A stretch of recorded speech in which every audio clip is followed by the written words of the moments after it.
They said if it was released, it would come with one cassette. Maybe Rap Bad.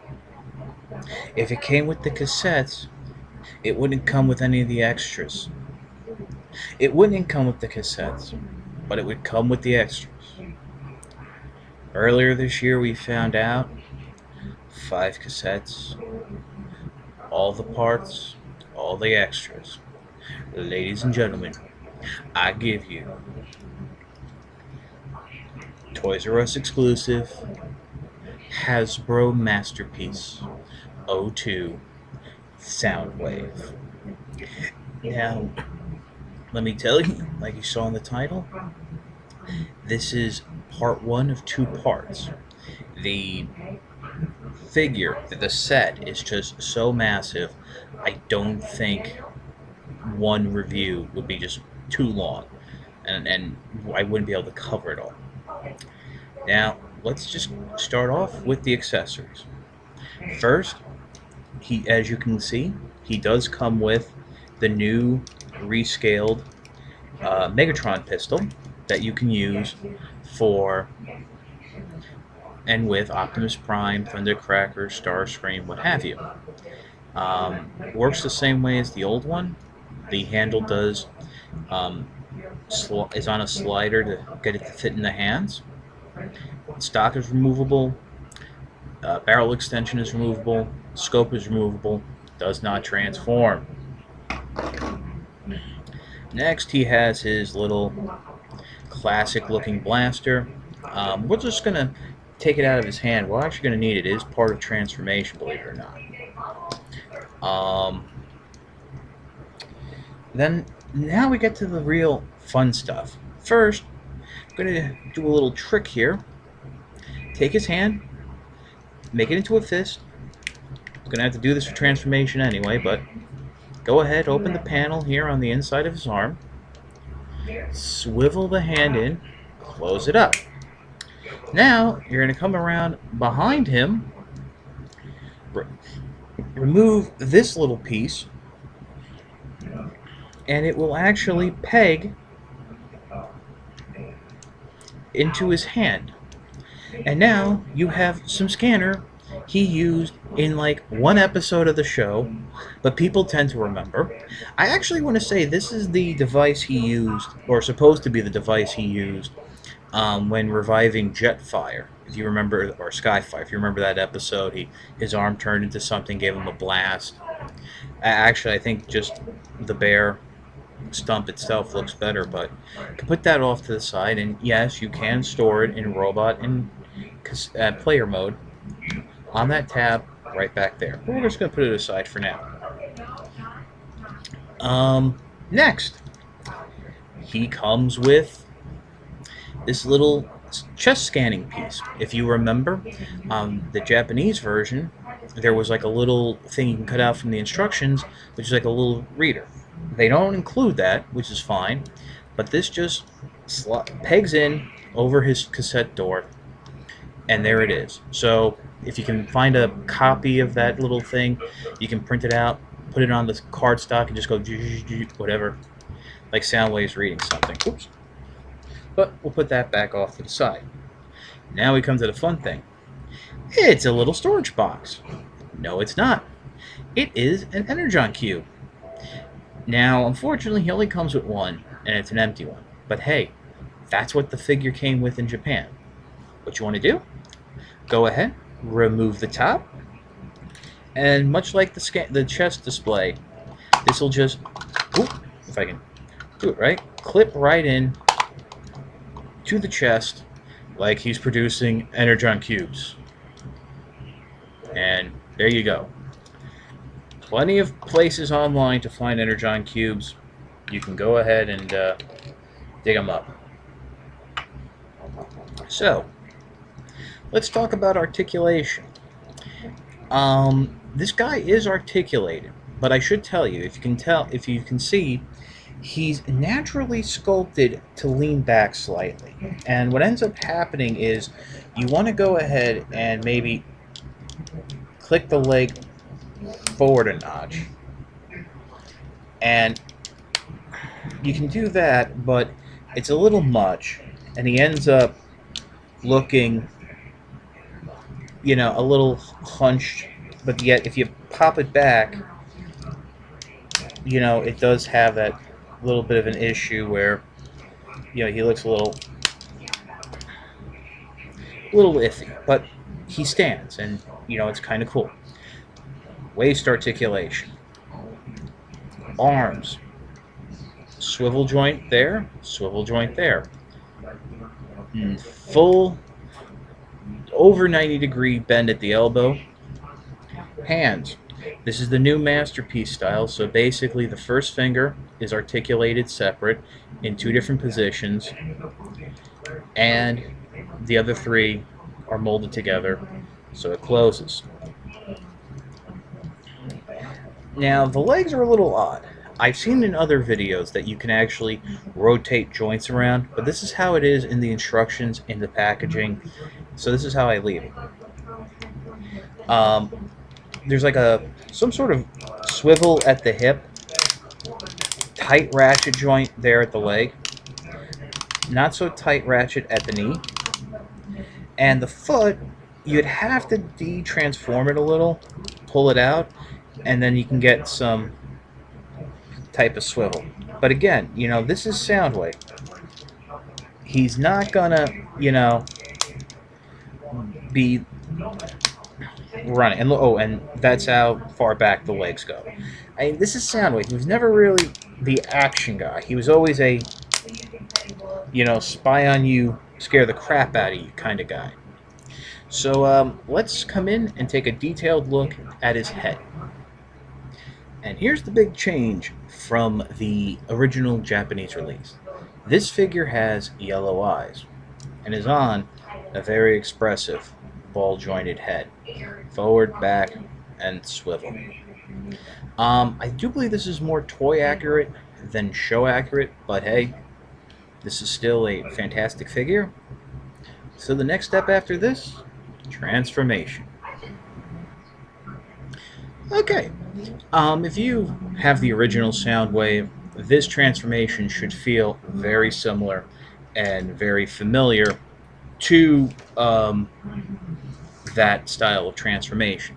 First, you want to grab his gun, and then you're just going to go ahead and start to push the barrel in, fold up the handle into the body, finish putting the barrel in, and then just collapse it down like a battery, like the original one.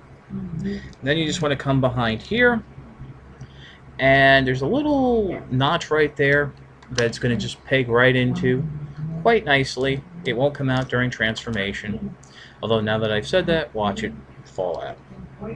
Next, you want to come along to the shoulder cannon. Go ahead, it's on a swivel, just rotate it around, down, and along the back. It doesn't peg in, but the hinge there is tight enough. Now, to continue along, since you've already transformed one of his hands, we're just going to go ahead, close it up into a fist, open up that side panel, and rotate it in, straighten out the arms, fold them down to the sides, come in through the back here, fold up these panels there along the back of his shoulder, and then proceed to fold the shoulders in, and just like so, and the arms will just fold in like that. Now what I want to do and like to do is, well, they're going to be a little loose now. They actually won't get pegged in until you're done, but you can just leave it like that right now. Make sure it's all pegged in. I think there's like a groove there or something that they should slip into. Yeah, it's a little, there we go. Yeah, there you go. Just don't worry about it for now. Still on the back of the figure, come on in. There's a little panel. You want to fold it back, then come in with the head and fold the head back down into the chest, and then close that panel back up, just like so. Now we're going to come back towards the front, and you're just going to bring the lower torso forward until it clicks into place, or push the upper torso back, however you want to look at it. Take these panels on the sides of his legs, flip them up, and then rotating at the knee, take the legs, fold them out, rotate them out like so, that the feet are facing outward. And then we're just going to go ahead and swivel the legs out to the side. So he's like split-legged, like so. Gonna come along and rotate the feet around behind the leg, like so. And I should mention that, very surprisingly, they left the feet die-cast. And just a little note, when displaying Soundwave in robot mode, just be careful what surfaces you put them on, because you can scrape the paint. Now what you want to do is a little tricky. You're just going to come in, fold the feet down. There's a tab right there where my finger is. I have to get the camera a little away just because of how big Soundwave is. And you're going to peg that into the tip of the robot foot. And, you know, it'll sit there quite nicely. And you're going to do this on the other side. You may have to just fold the foot out a little to line it up and get it in just right, because you want everything nice, flush, and angled. So, what comes next? Well, the instructions say flip the legs up. What I like to do first is there's a button on the back of each leg that'll allow you to collapse the legs down closer to that knee joint. And from there, you can go ahead and fold the legs up like so, pegging them into place. Here's from the front. Now you're not done yet. There's still a little more noodling bits that we have to do. For example, come down here on the side, fold what was the side panel of the leg around, rotate this front part so that the blue is facing up, and you're going to continue to fold the leg around, that shouldn't say the leg, but that piece around. And yes, this is the toughest part of the transformation, because it's a real stiff joint. And basically, you're just going to bring it up into place so it covers that hole. Now, each side is a little different because it's each a different looking part. We'll get into that when we get into the cassettes. And you just, again, swing it in. I think one of the hard parts is back there is a double joint, and that can be an issue. I guess right now you can just go ahead. One of the other steps is that there's a peg, the slot on the inside of the arm where the covering is for the fist, that you're going to peg the arms into. Now, it should have gone in, might have gone in already, but if not, just double check. Okay, finally, you come to the front. You're going to unhook this whole front piece. There's a couple double hinges right here that you're just going to swing down so you have a solid silver piece. Fold it out to the side, and then come along, slide, and then fold it down and slide it up until it's all in position. And there you have Soundwave in his cassette player mode. Push the button, the door does open. He can hold up to 3 cassettes. I will get into that more with when we review the cassettes. Buttons on the front, Forward and rewind do work. Play and all that other stuff is fixed. A little switch here on the side. Moved. And the one thing that got me right out of the box, the wheel does turn ever so slightly. These were all little gimmicks that were on the original G1 toy because it was a holdover from the classic Diaclone Micro Man, Micro Change figure. And the fact that they're included on the Masterpiece version, I mean, this was stuff that wasn't in the show model, but it's here.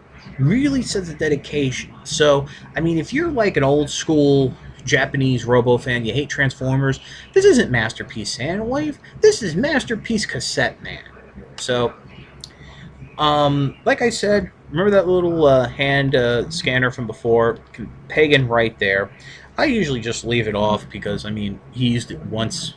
So, this is our look at Masterpiece Soundwave.